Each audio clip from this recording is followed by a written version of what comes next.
What is going on, guys? It is Wrestlelamia here, back with another video. The road to WrestleMania stops in St. Louis, Missouri.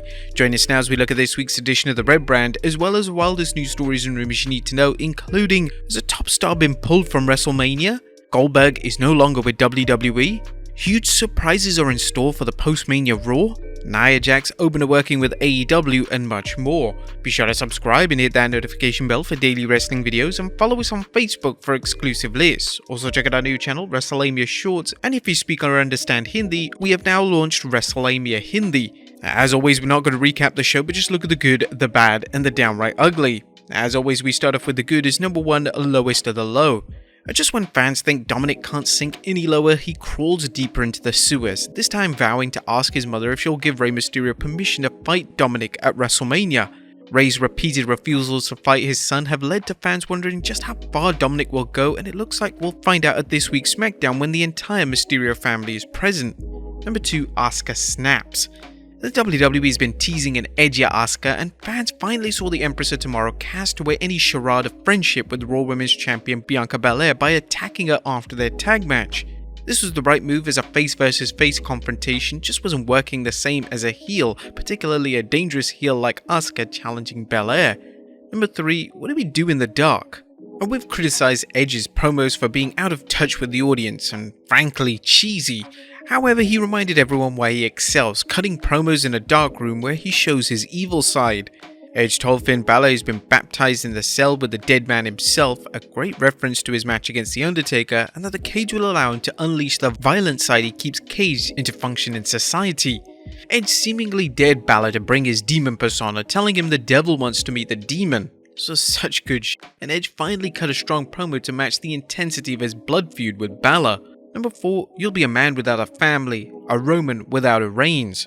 I would like to describe Cody's promo as a generational promo, but Rhodes seemed to be delivering them every week now. Things started with Roman Reigns taking down Rhodes, accusing him of running away whenever things, and reminding him he won't have his daddy in his corner and that his brother works for another company. Ouch. However, Cody wasn't going to play doormat to Reigns and keep him in his head, telling him that come WrestleMania, Reigns won't have his championship. Cody's psychological warfare continued as he foretold Reigns' future, that J&JB Uso would leave him, and then Solo Sikoa. Cody didn't forget the Tribal Council, warning Reigns that Heyman would become an advocate.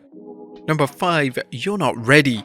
As good as Rhodes and Reigns' exchange was, Cody deserves credit for calling out Solo Sikoa, telling him he sees him staring at him, but warning the Enforcer, you're not ready. Cody goaded Solo into attacking him after Reigns and Heyman exited the ring, exactly the response Rhodes wanted as he clobbered Solo with a kick before he could deliver a Samoan spike. Reigns couldn't believe Solo was falling into Cody's trap and had to restrain his cousin. This segment not only showed Rhodes' fearlessness, it showed how Roman is losing control over the bloodline. Number 6, a rare heel versus heel match.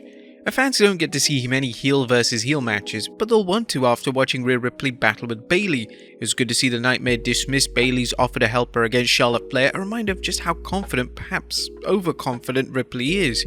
The fact that this was a fantastic match didn't hurt either. Number 7, undercard intrigue. We've said it before, but it bears repeating. Raw developed its undercard again with some entertaining segments, including Otis being pulled into two directions by Chad Gable and Maxine Dupree, Chelsea Green being a Karen, and dare we admit it, whatever is going on with Dolph Ziggler and Mustafa Ali. Number 8, fantastic build for Mania. Last night's Raw crushed it when it came to entertaining the fans, but it also crushed it in terms of getting fans jacked about WrestleMania. WrestleMania is a show that sells itself, but why wouldn't you want to drive the fans into a fever match as it draws closer? Number 9, Logan Paul is a heat magnet.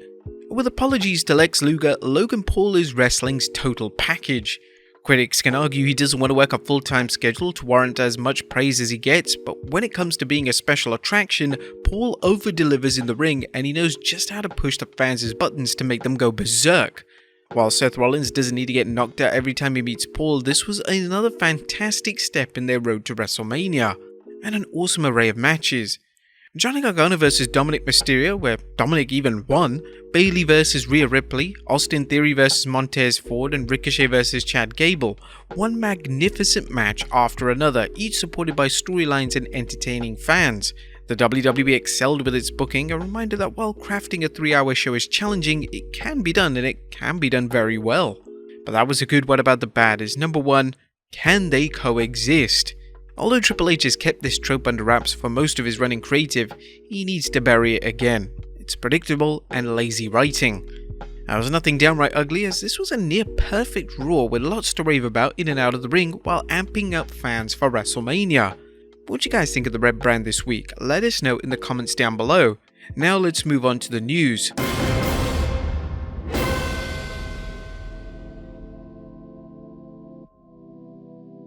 Atop of today's story is a top star pulled from WrestleMania. Atop of today's news is the ongoing saga of where Bray Wyatt is and why he hasn't been on WWE television. By now you've likely heard that Wyatt is reportedly out with an undisclosed illness, although some fans are subscribing to the theory that Bray is at odds with management over his creative. Regardless, it's looking more like Bray won't fight Bobby Lashley at WrestleMania as originally planned. During a recent Wrestling Observer Radio, Meltzer commented, "Man, nobody knows what's going on there. Not a mention of Bray Wyatt at all during Raw. Not a mention of Bobby Lashley all night." Meltzer mused, it looks to me like I don't want to say it looks like he's off the show, but it looks like he's off the show because they are not mentioning his name at all. Meltzer noted that WWE had Wyatt Easter eggs on SmackDown and Raw, but Wyatt and Lashley's absence made him think the match is off. If so, the WWE needs to get moving on setting up a match for Bobby Lashley. Next up, Goldberg is no longer with WWE. Yes, Goldberg is a free agent, at least that's a report from Fightful Select. The WWE Hall of Famer was last seen in a wrestling ring at 2022's Elimination Chamber, where he lost to Roman Reigns when he challenged Reigns for the Universal Championship. And now Fightful Select is reporting Bill Goldberg's WWE contract expired at the end of 2022 and no deal to renew or extend was reached. Goldberg has been officially a free agent since that point. Fans may recall a recent interview where Goldberg said he felt he was owed a retirement match from the WWE. Is it possible Triple H felt Goldberg's usefulness in WWE was over? Fightful Select also reported Goldberg actually wrestled a last match on a deal at last year's WWE Elimination Chamber pay-per-view, but there was still a period of 10 months on the deal. During his most recent run, Goldberg won the Universal title twice, losing it both times at WrestleMania. So what's next for the man who made the saying, "Who's next?" so famous?